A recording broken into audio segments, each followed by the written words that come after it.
And so I had to get out of my head. I was like, yes, there will always be someone else who knows more than me. That's just life. But I do know enough right now to share with other people. And so I got out of my head and I've been posting ever since.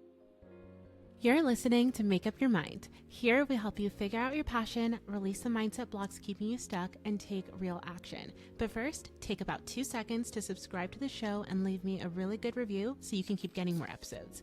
Get ready to finally make up your mind. Let's get started. Hello, everybody. Happy Wednesday and welcome back to another episode of Make Up Your Mind. As you can tell, we have another fantastic co-host today and guest on the podcast. I have Taylor Falls, and you've probably seen some of her content on LinkedIn where she's regularly sharing resources for early career folks. And she's also a DEI program specialist at Adobe. And so I'm so excited to have you on the podcast today, Taylor, and to get some of your insights. Yes, thank you for having me. My favorite thing to do is yap. So I'm excited to be able to be here and yap with you. And also, kudos to you for your podcast, your newsletter, like everything that you're doing. I follow all of it, so I love it. Thank you. You're the best. And yes, to being a yapper, I like to say Certified. specifically, yeah, for us, we made careers as professional yappers. Yeah, exactly. That's why I'm like, if I can get paid on the side to yap, like my dream job is to just get paid to yap. Yeah. Like that's it. And well, you sort of did. I Yeah. mean, I just saw on your LinkedIn that you just had your first speaking engagement, Yes. right? And I that did. came from you building your personal brand on LinkedIn. Do you want to talk a little bit about that? Yes, so I can. So this past, 2 weeks ago, Mhm. I had my first keynote speech at the University of Maryland, which I was like, yes, period.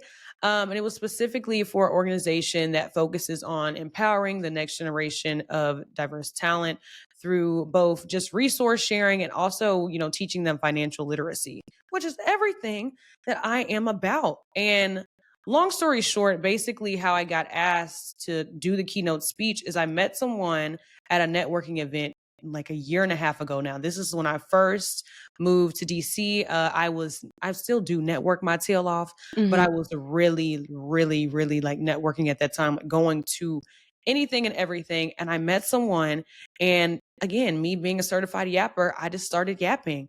And this is when I first started like doing my personal branding thing with what I call tips with Taylor. Mhm. And, he and I kept in contact here and there. And I didn't know that he was speaking about me in this room, but he mentioned my name to the person that actually owns the organization. And he was like, this should be your ambassador for the year. You should make her your keynote speaker. Like she should be at all your events. She should be like she should just be your person. Right. Never met this lady, had no clue. She emailed me and she was like, hey, heard about you. And I was like, huh?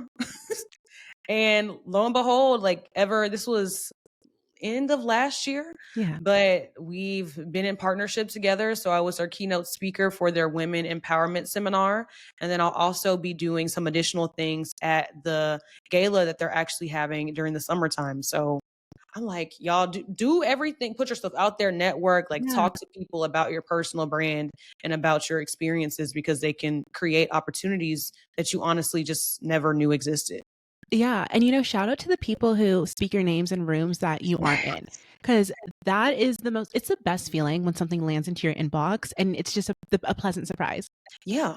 It's like it literally is like better than a Christmas present. I'm Oh, like, yeah. you thought about me for this? I'm like, that is great. And I think we don't talk enough about the difference between like mentors and sponsors. Yes. Like, I think I have plenty of mentors, but I need more sponsors. Like, I need people who are in the room who are, mentioning me and speaking about me in rooms that I can't even step in, honestly, at this point. Yeah. And so when we think about this difference between mentors and sponsors, what would you say is your approach to getting both and how you've gotten both in the past? Great question. So for mentors, honestly, what I do now is I cold reach out to people on LinkedIn.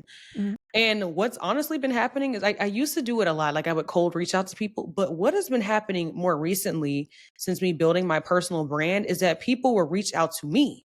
Mhm. And I'm always like confused. I'm like, you executive CEO of this want to talk to me? I'm like, I just started working for real. But anyway, it's been working in the reverse recently where people have been reaching out to me to want to have a conversation about my personal brand or learn more about what I'm doing. And then from there, we'll end up having conversations and the conversations will continue. So for me, I'll say it's a mix of both. Like me proactively doing outreach and looking towards people who I admire. And then also now it's a lot of people like wanting to pick my brain and us ending up having this wonderful conversation. And now I have this executive as my mentor, Yeah. which has been really cool. For the sponsors, though, I think honestly, I haven't really been seeking out sponsors, and that's something that I should be better at doing. But as I just mentioned, like I'll go to a networking event and I'll talk to someone and then I'll just follow up. Like I'll just be like, hey, or they'll follow up and we'll have a conversation. And I just won't even know that they're mentioning my names in my name in rooms, but it just somehow happens that way. So I need to be more strategic on the sponsor part. I'll take the fault for that for real. Well, I guess in some ways we could argue that you've become your own sponsor just in the way that you've Yeah, been low able to key. put yourself out there, build a personal brand, and then have these executives come to you, have these networking events and opportunities be sent your way. So, in some ways, you filled that space for yourself. Would you say so? Yeah. I guess you would like I think a lot of the things that I do, I don't necessarily always do intentionally. Mhm. And so that's why sometimes when people ask me about things, I'm like, girl, I just showed up. I'm like, I Yeah. did what I could and I showed up. And I think in this regard, like with the sponsorship aspect, it is truly me just showing up. But I think that also speaks to like my personal brand where now it is permeating spaces that I don't even have to step foot in, which is why I speak so much about this idea of personal branding because if your personal brand is places where you can't be, I mean, opportunities will be coming for you that you didn't even think about or that you didn't even know about. Yeah, it is the best way to be lucky. That's what I say. It's like just Yes. positioning yourself for luck. And so, you talk a lot about early career development and all these opportunities that you've gotten. You've graduated from school. I sort of want to take it back and sort of figure out the roadmap for how you got Yeah. here because you have so many amazing opportunities and you've built this amazing platform. But can you describe a little bit about what your post grad journey looked like from graduation till now? Yes. So I tell people all the time that my post grad journey was easier than most, and I do not take that for granted. I do not take that lightly. But I will say that my post grad journey was easy because I worked my tail off in undergrad, and so that made the transition easier for me. So before we talk about post grad, let's go back like a couple of years because it'll set the scene for how I got to where I wanted to be. So number one, when I came into college, I thought that I was going to be a doctor. No one could have told me otherwise. I was like, I'm either going to be an OBGYN or I'm going to be a dermatologist. Well, as I started thinking about being an OBGYN, I'm like, oh, that means I have to do C sections. Can't do that. And scratch that out. So I was like, okay, I'm going to be a dermatologist. Went into that first semester. I was taking like honors biochemistry, calculus. Like honestly, it was the worst schedule for a freshman that existed. Like I don't even know why my advisor allowed me to do that.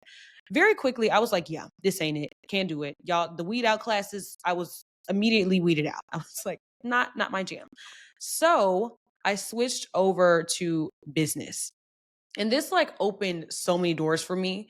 And I'm not telling people to like switch, if you are in medicine, but I'm saying if you are doing something and you realize that you have passion elsewhere, then it is okay to make that switch. Like, please, y'all, do not feel like beholden to something just because that was your plan before. Plans can change.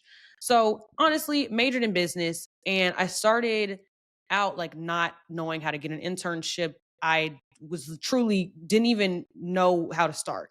Luckily, my friend became my mentor, my best friend. I shout her out every opportunity I get. Noelle Fall, that girl rode for me. She was a year older than me. And so she kind of gave me the roadmap for what to do. And so I was able to get my first internship because it was an internship that she didn't want, honestly, at the time. So she sent it to me. She was like, hey, you want this? Fill this out. And so from there, that first internship, I swear to you, opened up every single door after that. After that first internship, like me learning what to do, me learning how to network, me learning how to pitch myself, that changed my life. So from there, I was able to get more internships. Eventually, I got my internship at Adobe going into my junior year. And then from there, I worked my tail off at Adobe. I mean, I talked to every single person I feel like at the company. And from there, I was able to actually convert my internship offer over to a full time offer Mm. prior to my internship ending. And that set me up to where the first day of senior year, I had a full time job. And so all of senior year, I didn't have to worry. I didn't have to think about it. Like I knew that I was going to be working at Adobe. I knew where I was going to be relocating to.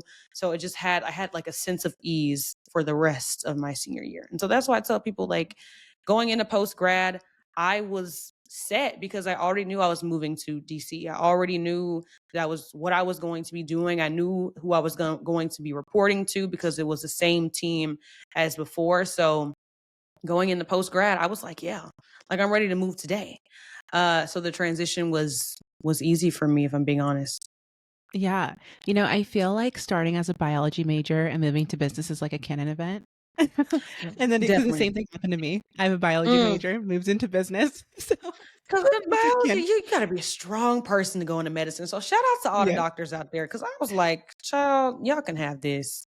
No, shout out to them. But then also, I think what's really interesting is that you identified pretty quickly that that wasn't for you, and you Hmm. made the pivot because a lot of times some people figure that out way later down the line, and it ends up being a Yes. costly mistake. And then you also shared that from your internship at Adobe, it turned into a full time offer. Can you Hmm. describe a little bit about what tips you would share if someone's looking to do that as well?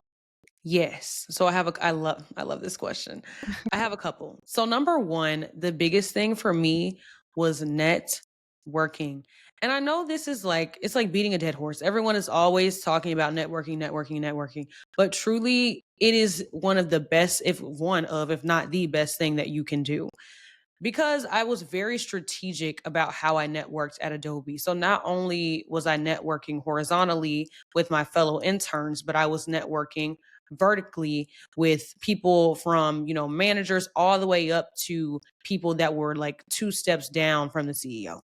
And Mhm. one of the things that I talk about a lot is, when you are networking, that you're not just going and being like, oh, hey, like my name is Taylor. So you have to be strategic in the way that you set up these conversations. So when I was networking, I wasn't just going and being like, hey, hello, like, how are you? I was asking these tough questions. I remember I asked our chief talent officer at the time, we were talking about some of our representation. And I said, based on these metrics, we are behind said goal. I said, what do you plan to do about that? And the way that this man looked at me, he was like, It's like, wait. but that conversation, he took that conversation that we had and he was telling other people about it. I heard Mhm. from the head of my team at the time, he said, that conversation that you had with so and so, he was talking about it in our senior leader meeting. And I was like, see, this is the type of stuff I'm talking about. So, yes, networking and being strategic about it. But I also think, being able to fill in the gaps. So I think one of the biggest things that a lot of interns do is they try to complete their project without figuring out how it levels up to the broader strategy of the Mhm. organization. And I think that's where we often fall short because, yeah, you can complete your intern project. That's great. But do you understand how what you just did impacts the company and what it's trying to achieve overall? And that's where I did my due diligence and doing my research and also in doing that in that networking piece, like trying to figure out based on what I am doing, how does it affect our marketing team? How does it affect what they're doing in talent development? How does it affect talent management? So on and so forth. So I took what I was doing and I was able to see how it was a piece in the bigger picture. And so therefore I was able to convey my impacts like greater than some of the other people who may have been in my cohort. So I think those are like the two biggest things, networking in a way that is strategic and understanding how what you're doing levels up to the broader organization, but not only understanding that, being able to speak to that was really big for me. Yeah, and I feel like with those tips that you gave, it's not just for interns converting to full-time offers, but I feel like that's so good to just even get promoted in your current role because Yes. just showing and having people who are at senior levels talking about you and having a great internal personal brand, and then also just being able to like just show that you know exactly what you're talking about and how it leads into the overall goals. It's like perfect recipe right there. Yes, it's like the best cake that you ever made. Yeah. It's great. No, seriously. And so at this point, when you are starting in DI, you're at Adobe, you're doing great, and you have your full time offer. What was it that made you decide that you wanted to start posting on LinkedIn to be a thought leader, per se? Because I know that a lot of people who are on the younger side, they almost hold back from that. So, Mm. what was your thought process when it came to starting to post? Yes. So in college, actually, in undergrad, I was the professional development chair for my sorority. And in that, I was basically doing what I do now on LinkedIn, but just more like in a niche setting. Mhm. So I was finding internships for my line sisters and like giving them a list of 15, 20 plus internships to apply to. I was hosting events in collaboration with our career center around like salary negotiation or, interview prep or resume rewriting. I was doing all of these things, providing professional development tips for my line sisters and some of the broader community. Like every week, I was going to all of these networking events and conferences on behalf of the university. And when I graduated, it was like a gap. I missed that feeling of being able to provide some type of professional development to other people. And so I was talking to one of my colleagues one day and he was like, why don't you just post on LinkedIn? And I was like, hmm, this is a good point. I'm like, Yeah. valid. And so I was like, you know what? I'm just going to do it. And so I started posting, and it was one post about like how I was able to get my internship and then convert it to a full-time offer, and people loved it and they were liking it. And I was like, oh, I was like, okay, this could work. And so ever since then, I started trying to post at least like 2 times a week. And I've been able to make it a cadence now where I post at least 4 times a week. And it's information that people need to know. I think, for me, it was a little scary at first because when you are so early in your career, you realize that there are people who know more than you. But Hmm. I had to realize that, I'm at a certain point where there will also always be people who don't know what I know and they need to Yeah. hear something, and that I have access to resources that people may not have access to. And it is, I want to do my due diligence to provide that information. And so I had to get out of my head. I was like, yes, there will always be someone else who knows more than me. That's just life.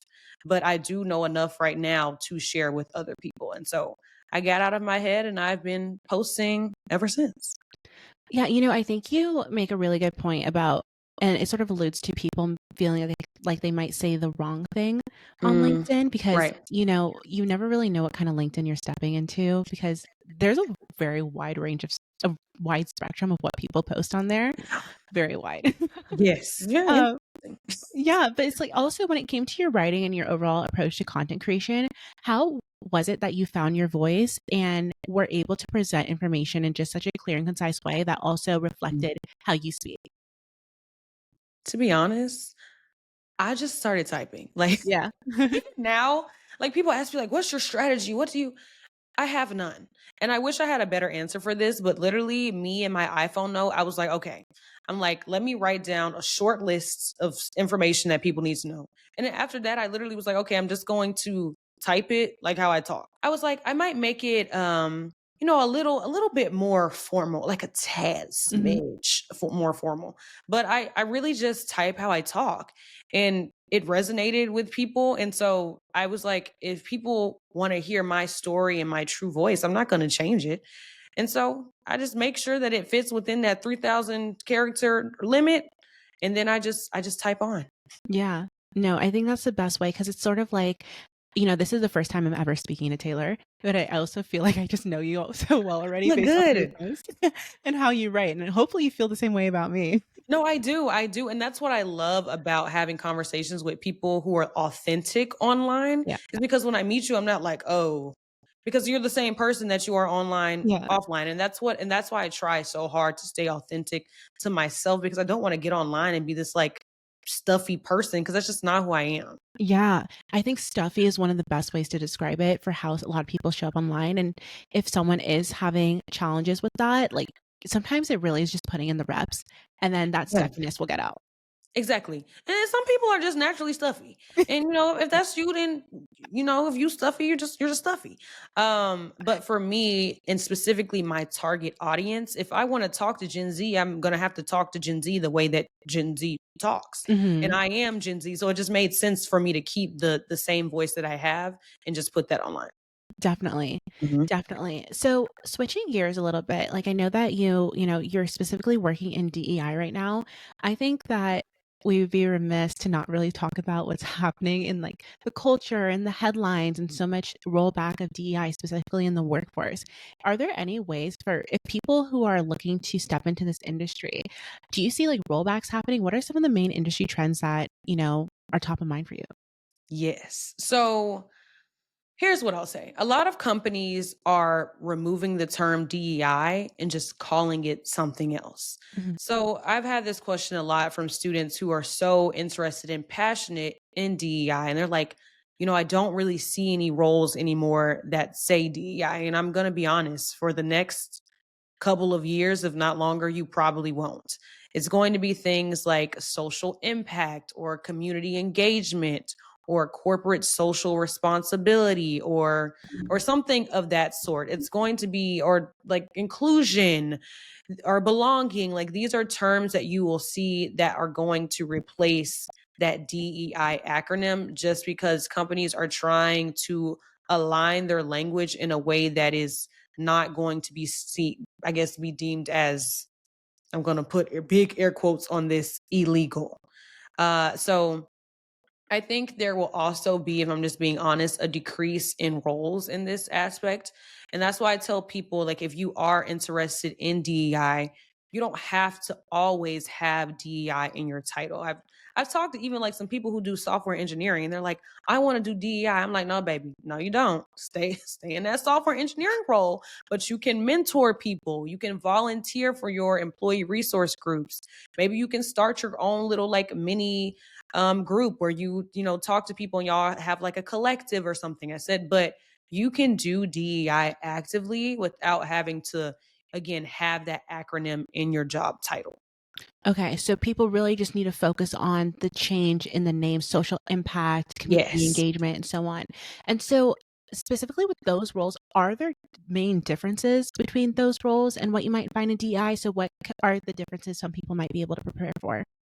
Honestly, most of the time they're going to be the same. I will say for some things that are more like community or sorry, corporate social responsibility or like ESG, some of these may be more related to like the environmental impact. So not only are we talking about people, but we're talking about what we're doing in the environment and like the carbon emissions and stuff.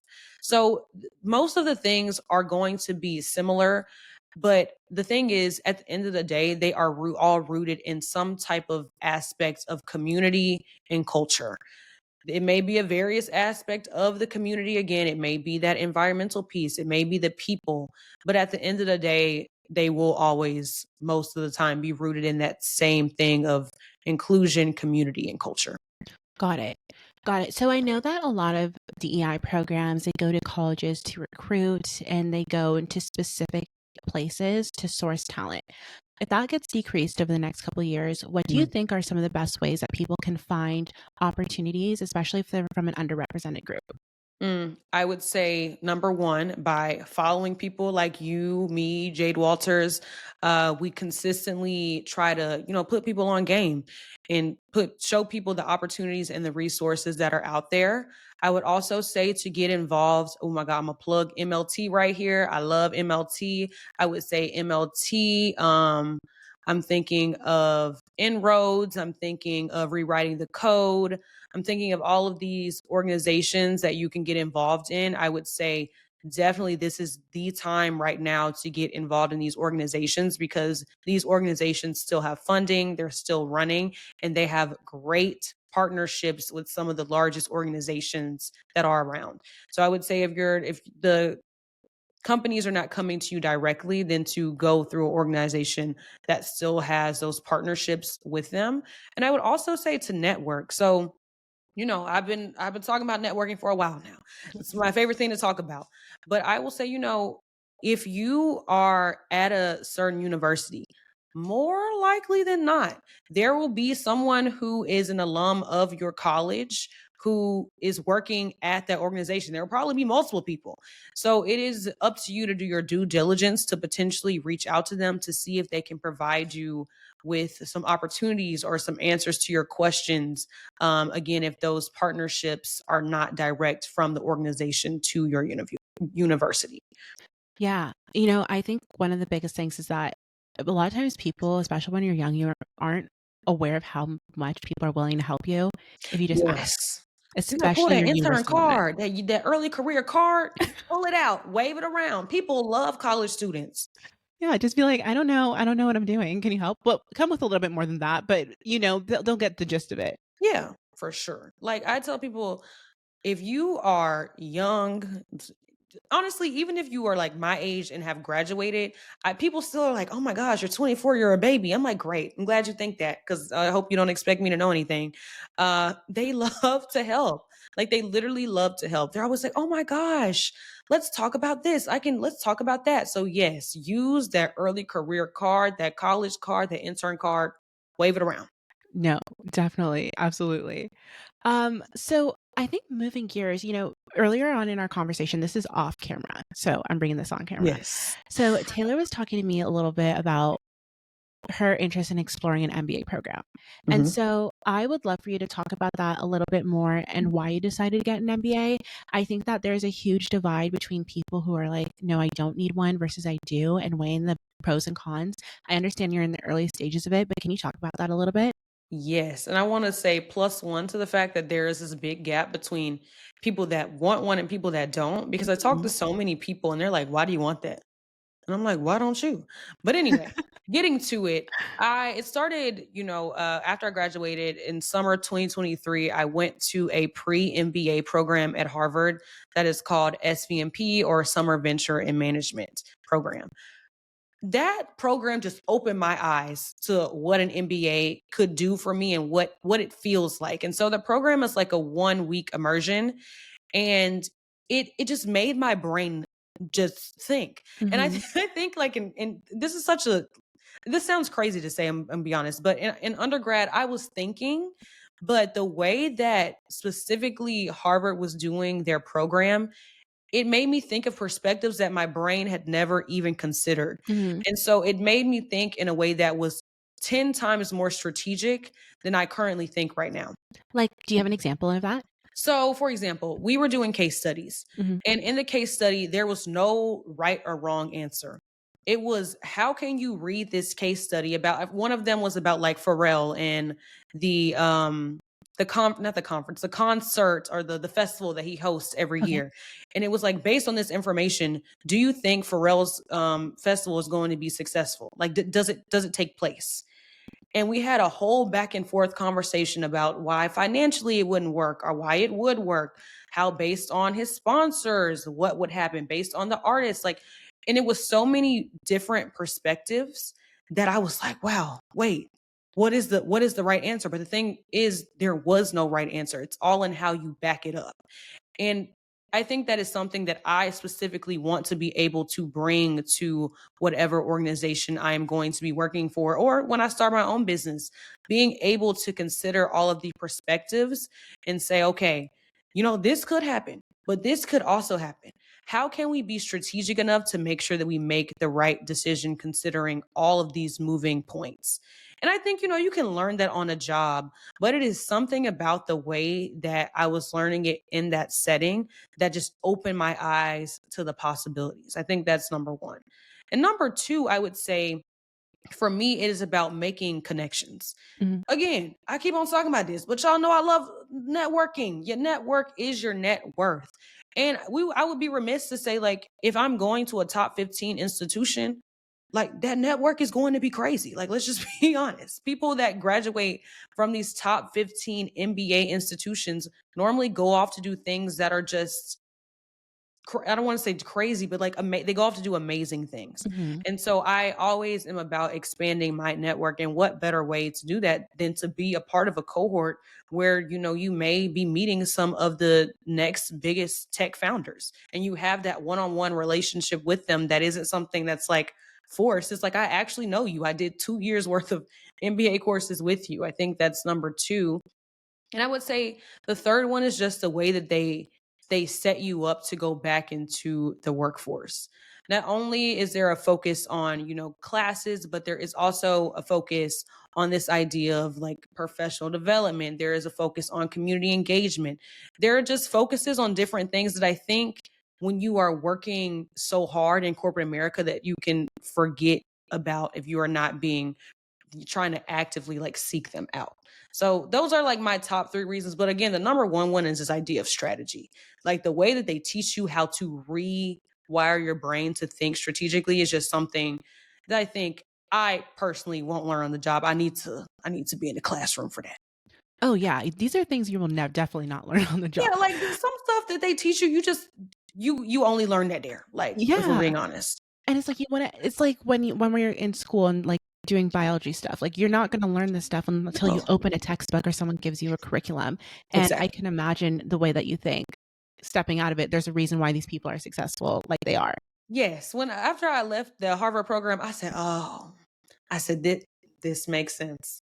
Y'all can solve the world's problems because again, you have a new way of thinking." Right. So Mhm. remind me, so this Harvard program, is it just for undergrad students, or if you're in your first few years out of school, can you do this? So it is for people who are juniors, I think seniors, and then just recently graduating. So Mhm. the program actually just closed a couple days ago, but people who are current juniors and seniors can apply. Okay. I love those kinds of programs. And Mhm. maybe if I'll find the information, I'll put it in the show notes. Yes, You're please. dropping gem after gem, resource after Good. resource Thank for people you. to hold on to. That's why I'm here. So, when you also think about going to business school, do you know what your emphasis would be, or how do you think about what business school you'd specifically like to go to based off your career path? Great question. And that's kind of what I'm getting into with this MLT program. So I'll just give you this brief preface. I just started like last week, MLT's MBA prep program, and I'm a part of their new 2 year cohort. So that's kind of what we'll be diving into is based on what I want to do, which school would be the best choice for me.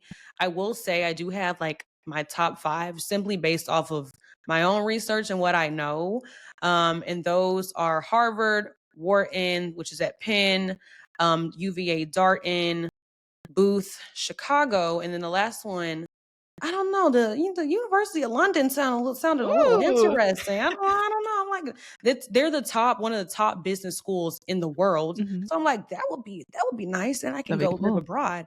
But I am still thinking about specifically what I want to do afterwards. Honestly, my end goal in life is to work for myself. Working for a Fortune 500 company is great. It's lovely. I love having great benefits. But at the end of the day, my overall goal is to be my own boss one day. And a lot of these MBA programs do have kind of a focus on entrepreneurship.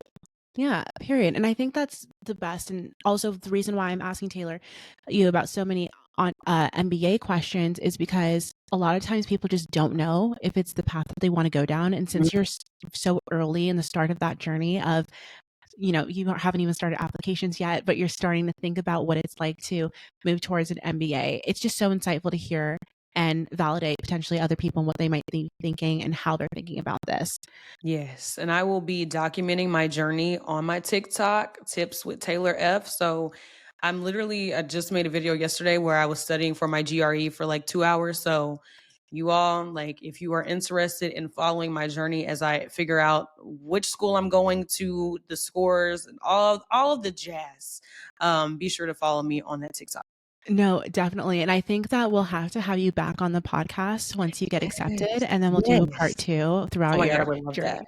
Huh? Yes, I would love that. Let's do that. Yeah. No, definitely.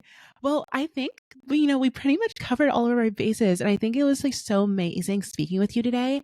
Before we wrap up, are there any final pieces of advice that you would give someone who is looking to replicate your kind of success? I would say lift as you climb.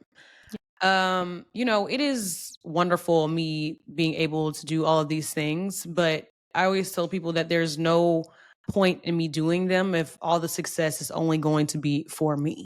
And the reason why I even started Tips with Taylor in the first place is because I had so much knowledge and it made no sense for me to just hold all of that knowledge for myself. So I encourage you, if you are in a space where you have gone through something, whether that's personally, professionally, whatever, to, be able to share that insight with other people. If you've learned something through your life, then be able to help someone else. I always say, put the ladder back down, because so often people become successful or people do something well in life and then they forget about everyone else who came before them or who was coming after them.